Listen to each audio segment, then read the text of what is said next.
Our 15th and final season here at Bastia, the Ritornu Gloria, has seen perhaps the most change at the club since we started.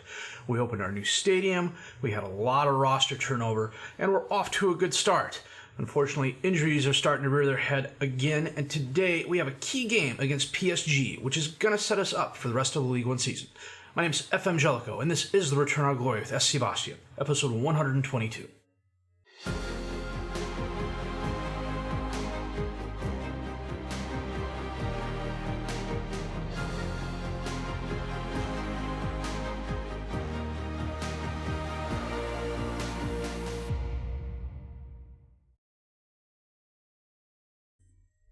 Now, I don't remember seeing any details on it when it was announced. I just remember being all to be announced. But this is Pierre Cahuzac.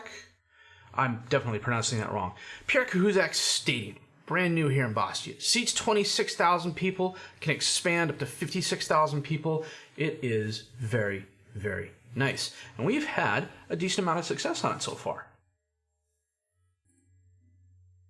But first, transfers. It was a very busy transfer window. As you can see, I'm going to switch over here to the right real quick. We bought 164 million euros worth of players. We sold 66 million euros worth of players. I'm going to switch back to the left here real quick because the people that left is infinitely a bigger list. We'll start with the loan players. Michael Lukac, Frederic Olivier, Emilio Laval, Dan Townsend, Charny Casando, Liam Mikel, Jean-Paul Piolini, Victor Guillen, Jean-Baptiste Tomi, Tay Mohammed, Christopher Bessa, Yannick Koulibaly, and Zlatan Zahovic. Go back to Bessa. They all went out on loan, at least half their salaries being covered by the team they went to, except in the case of Paoli, who went to one of my affiliates at Bouvet. I totally blanked on the word affiliate. Yannick Koulibaly, Zlatan Zahovic, Jose de Elia all left on freeze, and then we got into the players we moved. Ahmed Tabal, a youngster that was never really going to get better, went to Alger for 210,000 euros, going up to 275 based on appearances. Maximilian Eisen went to Austria Vienna for 700,000 euros. Johan Gilbert Roy, AS St. Etienne really wanted him. They paid 3.1 million euros for him. I was happy to let him go. Gagliardi wasn't getting a lot of playing time here. Angers made an offer for 4 million euros, and he left. Victor Manuel Martinez just wasn't really getting better and was complaining about lack of playing time, which was odd considering he got a decent amount of playing time. And Atletico Pamplona made an offer for him that he really, really wanted to go to, and I said sure, because I've actually brought in a couple of players to help me out over there on the left side.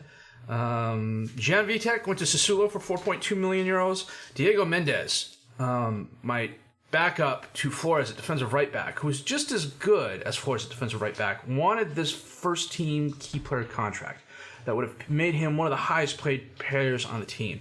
And I like him. I just like Flores better. And when I said no, he got upset and wanted to leave. I put him out there, so Atletico Madrid made a 9.75 million offer for him. And then last but not least, Martin Werner, Borussia Dortmund, 400, God, I wish, 40 million euros. We lost money on him. But frankly, he just had too many injuries for me. As you can see, we got him 2 years ago for 75 million euros. We lost 35 million on the deal. He had a promising half of a season for us in 2030-31, and then spent most of last season just injured. Every time he got healthy, he would get injured again. He had flashes of brilliance. It just wasn't enough to justify the 75 million euros. And frankly, I think when you see who we got to replace him, you'll agree it was a decent swap.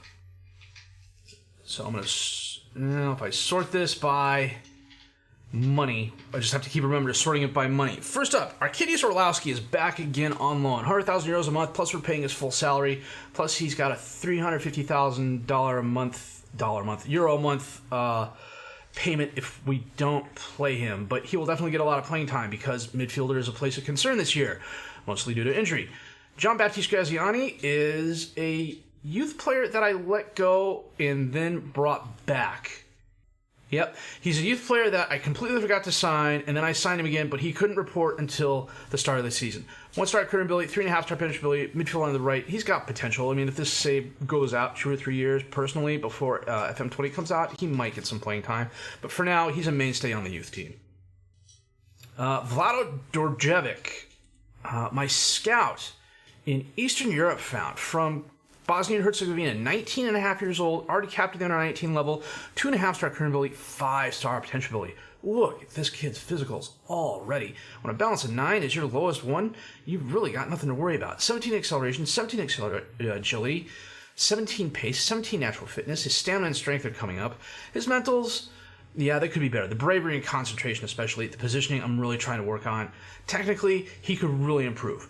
You know, I don't want to say he's a youth prospect because he's getting first-team playing time, especially in some of the lesser games. I really don't want to call them lesser games, but against opponents who are nowhere near as good as us. Until then, he's starting on the National 2 team that we have. He's got a future. He really does, especially if some of the mentals really pick up. Sasha Emmer-Bordorf, 19 years old. Yeah, 2.5-star potential ability. I brought him on depth more than anything else. I needed an under 19 keeper because I didn't have one. It was a grayed out guy, and he was available on a free. He was the best available. Comes to us from Switzerland. You know, just a guy. Kazbek Melenkov. I needed depth at defensive left back. I wanted someone a little bit older who wouldn't complain about not getting a lot of playing time. Of course, I tried that with Zahovic, and he really didn't go for it. But anyhow, Kazbek Melenkov comes to us from Ural in Ukraine, I want to say. Well, this says Russia, but I'm pretty sure Ural is a Russian team. 2-star current ability, 2-star potential ability. Here's a backup. Can also play a little bit of advanced midfield on the left and wing back as well. He'll get some playing time, mostly off the bench. Calvin Eisbrock, 2-star current ability, 2-star potential ability, 23 years old, here for depth on the reserve squad. I needed somebody who could play advanced midfielder, and he comes in as a midfielder. He can also play defensive right back in a pinch if I really need him to. But frankly, if he's playing defensive right back, I got huge problems. All-around solid player, nothing too outstanding about him, nothing too exceptional about him, nothing too bad about him other than the positioning, really. You know, he's here for depth. He knows he's here for depth. And frankly, he came in on a free. Julian Lefebvre was a player I let go and then realized I let him go. I didn't want to let him go, so I re-signed him again. 1.5-star current ability, 3-star potential ability, defensive midfielder, but he's being retrained as a defensive... he was being retrained as a defensive center back. There we go. And, you know, again, depth here on the under-19 and reserve squads. Thorsten Kisnia, depth for the reserve squad. 2-star current ability, 2.5-star potential ability. Striker, can also play the attacking midfield positions. He might get some first-team playing time in some of the French Cup, in some of the Cup games, possibly. But frankly, he's just here as depth. Andreas Fegerdal, 18-year-old international from Sweden. I should have known that. I know that. 2.5-star grayed out current ability, 2.5-star potential ability, here for depth on the under 19 and reserve squads. I don't know why the long shots are going down, and I don't know why his acceleration and jumping reach are going down, but everything else is improving. Yeah, he's a guy. He's here for depth.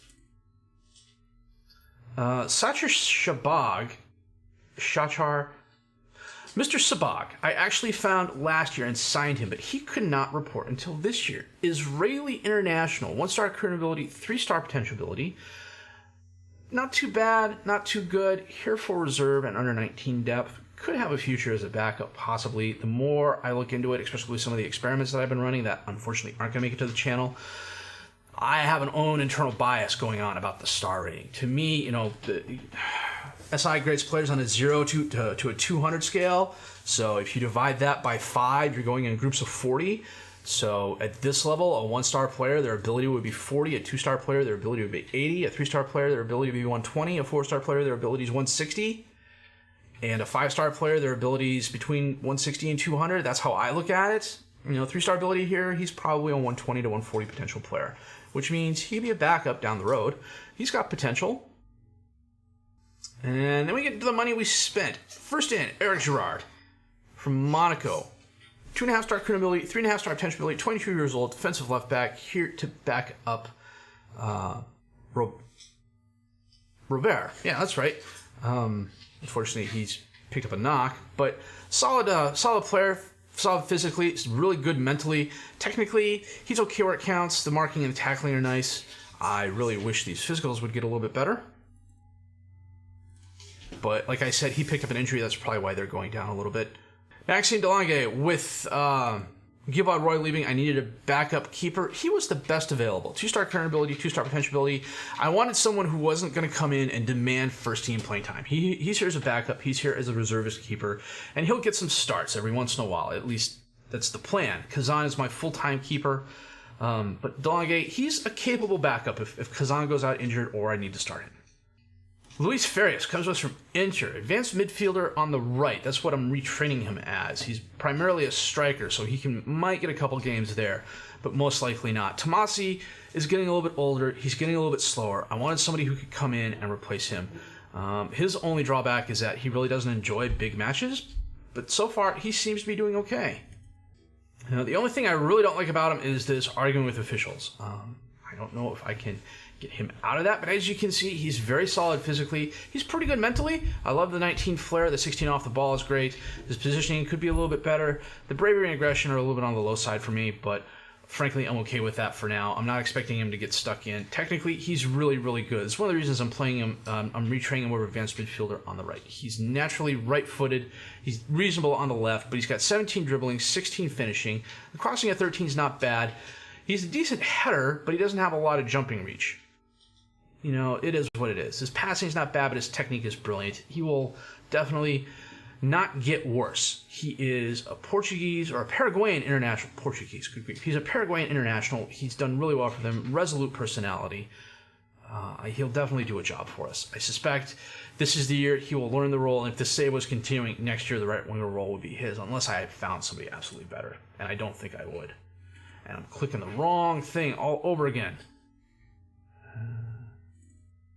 There we go. And then the two big signings of the season. With Werner leaving, I needed a third striker. I've got a 4-3-3 I'm playing.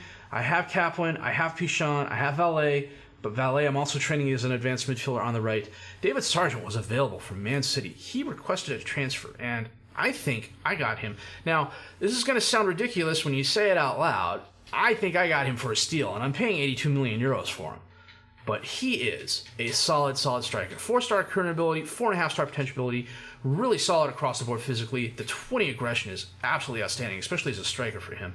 16 decision making, 17 determination, 17 flair. The 8 bravery is a little bit on the low side, especially when you consider the aggression. He's angry and he'll go after you, maybe, but technically he's also really, really good. When a 6 marking and 7 tackling are your low points, because I really don't worry about long throws, and you're a striker, you're fine. He and Pichon and Kaplan are going to be a rotation. Well, let me rephrase that. Pichon and him are going to be a rotation more than anything else. And he's done really, really well for us so far. And then I needed some depth at defensive center back. I went looking around, and my general manager suggested Dennis Beinlich from Hertha BSC. And I had to pay a little bit more for him because he had a 94 million euro release clause. However, in both of these cases, half that money is up front, and the other half, half that money is up front. Of the other half the money owed, 2/3 of that is coming in monthly payments, and the rest is all appearance bonuses. And they both have a 25% sell-on fee. But anyhow, Dennis Beinlich comes to us from Hertha BSC. Defensive center back, can also play defensive left back and right back in a pinch. 4-star current ability, 4-star potential ability, really good physicals. The mentals are nice. They're solid across the board. I'm not worried about the 5 flair, especially as a defensive center back. Technically, he could be a little bit better in some of the areas, but he's 23 years old. He may just get better in some of those areas. Good grief. 12 heading's not bad. 13 marking, 13 tackling, that's adequate. He is going to come in as part of the rotation. And more often than not, he might actually get some starts. It depends on... Well, I wanted somebody I could bring in to take either Valencia or Kern's place. Hawk is a good defensive center back, and he will get better, but he's just not 4 stars at the moment. And, he can also play left and right if I need him to. He stays back at all times. He refrains from taking long shots, plays short, simple passes. He's the type of defensive center back I'm looking for. So, he will definitely get starts. And he might actually see action in every game, be it off the bench or starting.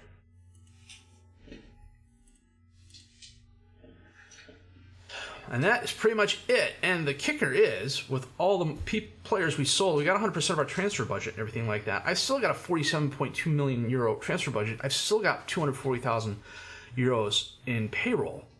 available as well. So, should something happen come the January transfer window, I've got a little bit of wiggle room. A couple things that also happened, there were a couple teams that made offers for Bastia. One of them made an €88 million offer, and he wasn't interested in talking to them, which was nice. Leicester is sending a scout to sit at every game we play in because they really, really want Kaplan, and I don't know why. Because, frankly, there would be other teams I would let him go to before he went to Leicester. I mean, Leicester's a decent team, but they're nowhere. They're top 6-ish in the Premier League, but I don't know. I don't know why he would want to leave to go to Leicester. If, like, Man City or Chelsea was coming for him, yeah, I could see him demanding to be left. Schedule-wise, we played a pretty aggressive preseason, and we paid for it. I rotated the side a lot. The RB Leipzig game was against a really weak side. The Fulham game was against the first teamers, and we just absolutely got wrecked. Heard the BSC just got lucky. There's no two ways about it. The Troyes tie was nice. VfB Stuttgart, they had a player who absolutely went off and scored 4 goals, I want to say, or was it 3 goals? Let's check that out here real quick. It was 3 goals. Marinovic had 3 goals. And then we got the season off to a really nice start. We were away at Caen, and we beat them 4-1 thanks to a brace of goals by Kaplan and a brace of goals by Sargent. We were then home against Metz. It was our first game in the new stadium, and we won 3-1 thanks to goals by Gerardo, Bastian, and Kaplan. We were then home against Nimes, and we won 4-2 thanks to a hat-trick's worth of goals by Kaplan and a goal by Pichon. And then against Marseille, which was a really tough game. We beat them 4-2 thanks to a brace of goals by Tomasi and a brace of goals by Kaplan. Today, it's PSG and PSV. We had our Euro Cup draw, and frankly, I really like our chances.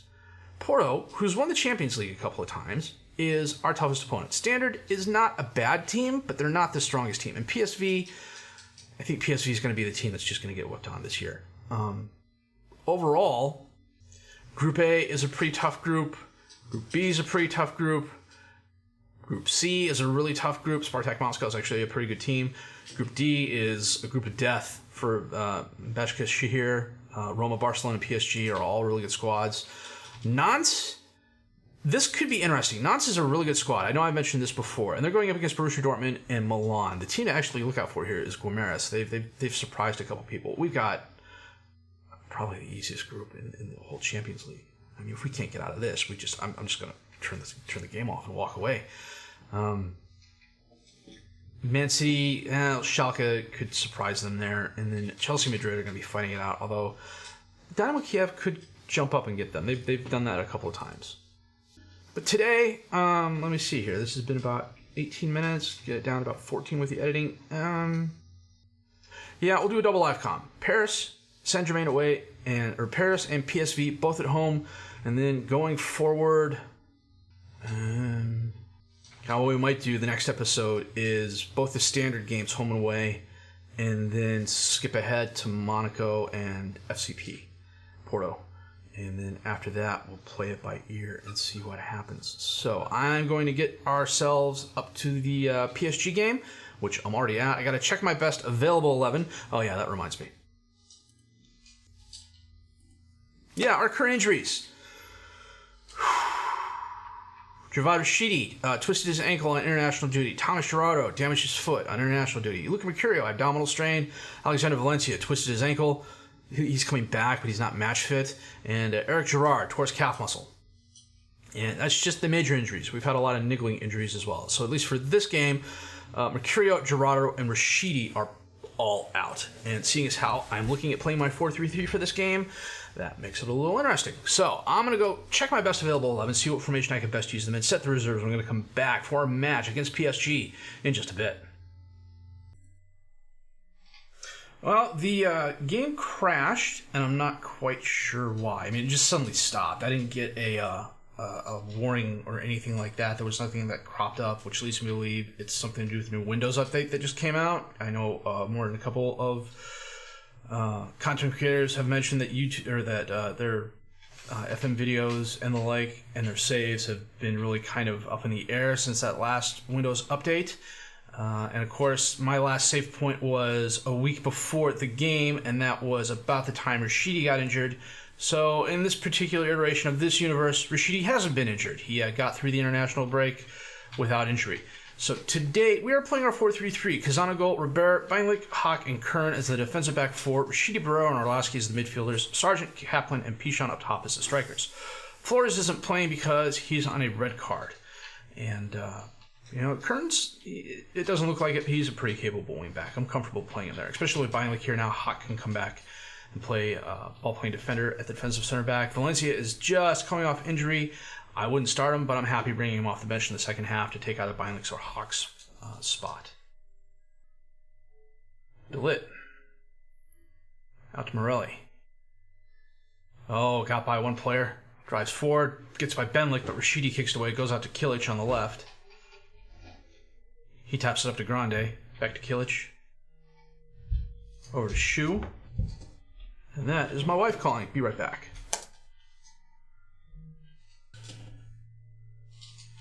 Oh, Robert steps in front of the pass. Drives forward. Oh, tries crossing it. Bounces it off a player. Pichon has it. He's got help. Shoots it right at Bianchi. Dude, come on. You had Kaplan and Sargent over there. And this was the one drawback of playing this formation today. Barrero's already down to 70%. We're not even through the first half. But I got Tomasi on the bench to come take his spot if need be. The reserves, or he's just coming back from international duty as well, which is why he's low. Morelli sends it in. Grande's there off the post. Beinlich knocks it away and out of bounds. Wow, we dodged a bullet there. Kilic on the throw in. Zabrowski crosses it. Robert knocks it up to Kaplan. It's 3-on-2. Over to Pichon. Sargent. Oh, nice. Oh, he has definitely been a very, very good pickup. He's like a healthy English version of Werner. Except he just got injured. Me and my big fat mouth. We're going to bring Farias in. What's Sargent's injury? Potential lower leg injury. Yikes. And I've got to get Barreiro off at the half, too. Halftime. Thanks to a David Sargent goal, we are 1-up. And he got injured 4 minutes later. 7 shots, 5 on target to us. 4-1 for PSG. We're doing really well. Part of me is really worried about what the Sargent injury is. Let me take care of this here real quick. Oh, I got to go to Kaplan and tell him to calm down. He is the captain this year. I demoted Tomasi, put Kaplan there. They essentially switched. Kaplan was the vice captain, and now Tomasi is. Bring in Tomasi to replace Barreiro. Morelli. Dispossessed by Tomasi. Beinlich's going to run it down before it goes out of bounds. Kilic. Oh, Kaplan gets a foot on it, but goes right to Shu. Grande. Up into space for Zabrowski. No help. Robert intercepts that. Up to Tomasi. To Rashidi. Back to Robert. Long pass towards Pichon, but he stopped running. Santos is there. Goes right to Kaplan, though. Over to Farias. Over to Pichon. Holds it up. Blows it by. Holy cow. Blows it by Bianchi. What a strike. Wow. Strigej. Oh, Kazan punches it over the bar. Rashidi Orlowski. I can get one. I may not even be able to get them both off. Let me see who I got here. This is what we're going to do. We're going to bring Hawk up to be the box-to-box midfielder. Rashidi's going to come off, and Valencia is going to take his spot. And hopefully Orlowski does not die of exhaustion. As my son thunders up the stairs behind me. And above me. Bianchi to Dos Santos. Holds it up, sends it forward towards Morelli. Robert gets a head on it. Beinlich gets a head on it. Hawk can't handle it. Orlowski, however, can. Farias, however, gets intercepted by Luis. Can't get to the ball in time. Bianchi holds it up, sends it forward towards Stockholm. He heads it forward, but goes right to Valencia. Orlowski with the ball to Tomasi. Up towards Kaplan. Got between the defenders. No. That was brilliant. Oh, he broke the record last game for number of goals by a Bastia player with 113. The previous record was 110. That game he had the hat trick in. Zabrowski off the post, off Kazan and in. Lose the clean sheet. It happens. Kazan's going to grow into his role. I expect some mistakes from him. That's fine. You know, as long as they don't cost us the game. Really good game for us. 16 shots, 9 on target to 7-1 for PSG. Kilich, Robert blast that out of bounds, and that is the game. We beat PSG, and we secure, for the moment, first place in Ligue 1. Nantes has a game in hand with 3 points behind us. That was a very nice victory. Well done, boys. Continue this. I'm going to look at the... okay, let me get through this real quick. Linders. It's been a couple days since I fired this up. Interim head coach. What happened to their other head coach? Where did Ligue go? Ligue left in March. It's September. So Linders took the role over. Where did Ligue go? That's right. He took over Italy. Okay. I knew that. I'm reasonably sure I knew that. Where's Guardiola at these days? Bilbao. Interesting. Sergeant. 3 to 5 weeks. Okay, I can live with that. Kaplan's going to get a goal bonus. Yeah, Hockey used a rest. Kaplan was stellar. Superb. It's a brilliant, brilliant goal. He's probably had 2 or 3 of those a season now.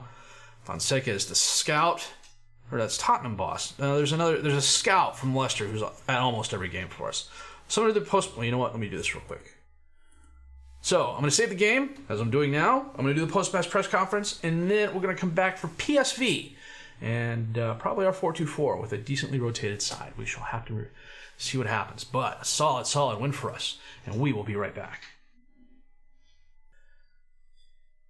That's an interesting formation from PSV. They're playing a 4-2-3-1 with 3 advanced midfielders in the center. That could be interesting. We're playing a little wider today than normal. We're playing our 4-2-4. Kazana goal, Milikov, Valencia, Casasa, and Flores is the defense back 4. Rashidi and Orlowski as the midfielders. Gerardo and Georgievic as the attacking midfielders. Hussein and Bastian up top as the strikers. Casasa is getting a start because Hawk needs a rest. Milikov and Flores are starting because, well, Robert needs a rest. Flores was actually out last game, so he's fully healthy. The only 2 players I'm really worried about are my midfielders. So, Kaplan, I'm probably going to bring up the half and bring either Valet or Farias on. So PSV is a solid squad. We're better than them from a quality point of view, but they could still jump up and surprise us. So we'll pay attention to what's going on and why. Kaplan from outside the box curls it in. Off chance of Pichon's there, bounces it off a PSV defender.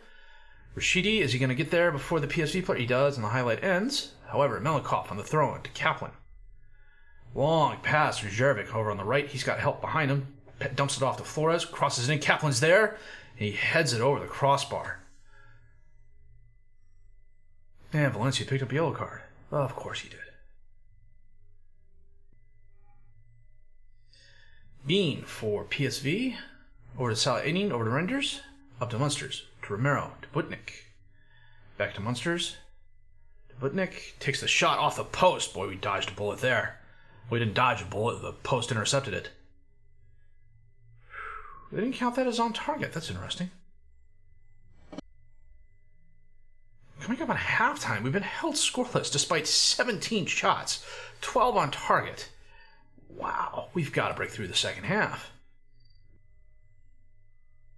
We went about 55, 60 minutes and then make a couple of changes. Casat, well, the highlight ends there.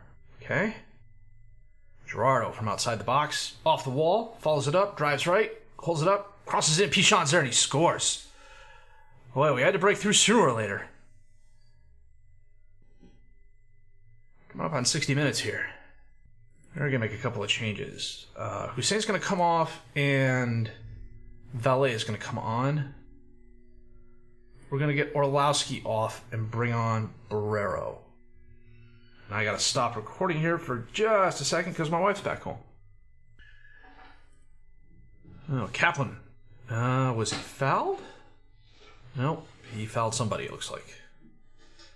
Flores on the throw-in to Pichon, loses it. Gilson has it, sends it up. Rashidi, however, intercepts it. Milikov outside the box, takes a shot. Wow, that was a shot. And that's from a guy who doesn't score all that often. Kosmek Milikov, a thumper of a goal. And Flores just got injured. Okay, you know what? Why risk it? We'll take him off. As I try and pause the game and fail miserably.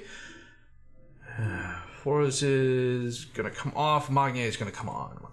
Why risk buying like when we have to?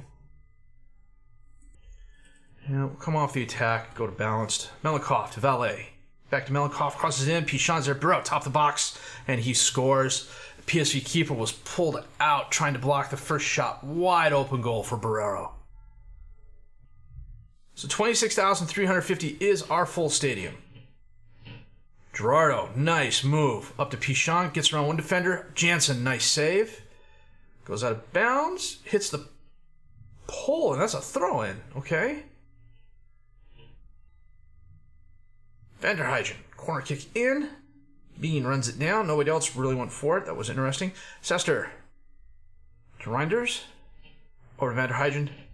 Takes the shot wide right. 4 minutes at a time, but this game is pretty much in hand. 33 shots, 22 on target for us. Magnier sends it forward, and that is it. 33 shots, 22 on target. Only one clear-cut chance, 4 half chances. But of those 33 shots, only 6 were long shots. That is absolutely brilliant. And Porto beat Standard. Okay. Well, 1 to 3 days. That's not bad. Do the post-match press conference here in a little bit. We received 2.7 million euros for the win. Gerardo was stellar. I'm going to praise his passing here, or the number of quality of chances he had. And looking at the schedule, I think what we are going to do is skip Porto and come back for home and away at Standard. And then we'll have another huge break in between and do Porto away. That'll wrap up the group, and then our Kudu League 4th round game. I'm not going to hit a lot of League 1 games this season, simply because I don't think I really have the time for it. This is the last weekend I'm home for a little while, and then I can't really record on the road all that well. I mean, I could, but I don't like editing on the road. I like my dual monitor setup, and editing on my laptop I can do it. It's just a pain. And then, just want to try the 3 uploads a week. That is the goal. So, if I can do more than that, I will. If I can't, I'll let everybody know on the Twitter. Links down below. And we'll go from there. So, I'd be interested to see what you think of the off-season, the moves we made. Sargent for Werner, I think that was a net plus, even though we had to spend money to do it. And we did have money to spend. So we're in a good position financially. Let me go there. The negative 27 million euros is from transfers and whatnot, but we have a 75 million euro balance. Our financials improved in the off season. We got a couple new advertising deals. The youth team got a nice advertising deal. The new stadium is going to come in quite handy in terms of crowd size and things like that. So we increased our crowds by 9,000 automatically. I mean, we went from 17,000 to 26,000, and we can expand. So if we have a good season, then yeah, possibly we can expand a little bit more. So we're off to a good start, league-wise and cup-wise. And I want to keep the good times rolling. Nantes is keeping pace with us. They are a really good squad. They've never really had the money to spend, but the players they've got have been. Sorry, that was a sneeze from out of nowhere. The players they've got are they're really, really good. Omarovic is a quality keeper. Did they let go of Stanek? They got Cristiano, not Ronaldo, but he's on the bench. Did they get rid of Stanek? No, they let Fiat Arp go. But Marvin Hermans, they brought in from Porto. He was their big seller. He was their big move of the season. A very good striker, 4.5-star current ability, 4.5-star potential ability. I mean, he's probably as good as Bastion is. Nope, but he is probably the best left winger in the game. 5-star current ability, 5-star potential ability. Doesn't like big matches. Doesn't enjoy them rather.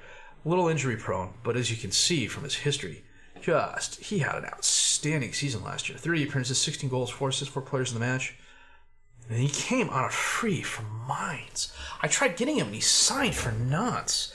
And why Mainz let him go on a free, I will never know. There are moves that FM makes that just every once in a while you leave yourself scratching your head going, why on earth did that happen? Eden Stanek is one of those. The other one is... I got to search for him here just a second. Is this guy right here. Maxence Arnault, 5-star career ability, 5-star potential ability. He's only 22 years old. He's the starter for the French national team. He's the big reason Bastia can't get on the French national team. Well, the French national coach is a freaking idiot. Went to Man City from Lyon for $8.75 million. I looked at him, I thought about getting him, and I decided not to because I had Bastien, Mbele, and Kaplan. And, for $8.75 million, he's worth at least... Where'd he go? There he is. $80 million now? He's getting 235,000 euros a week. He seemingly gets a new contract every season because Man United is bound and determined to hold on to him. But yeah, he was on loan at Hoffenheim 2 years ago. Just brilliant season there. So he's off to a good season, as you can see, for Man City. 6 goals in 5 games already. So there's always players like that to be found. You just gotta spend your time looking for them. And sometimes, frankly, that's one of the things I like doing. I really don't have the time for it. This last season, it's been a lot more relying on the scouts and general managers, and we're doing okay. This guy, jeez. No, he's new. No, yeah, Gignac. I could have sworn he had a photo. Yeah, one of the odd things that happened as I'm drawing this episode out, I realized that, is after the Windows update, I went to play Football Manager, and it wouldn't load for me. And I went to my Steam Workshop, and it said it was there, but when I clicked on it, it disappeared.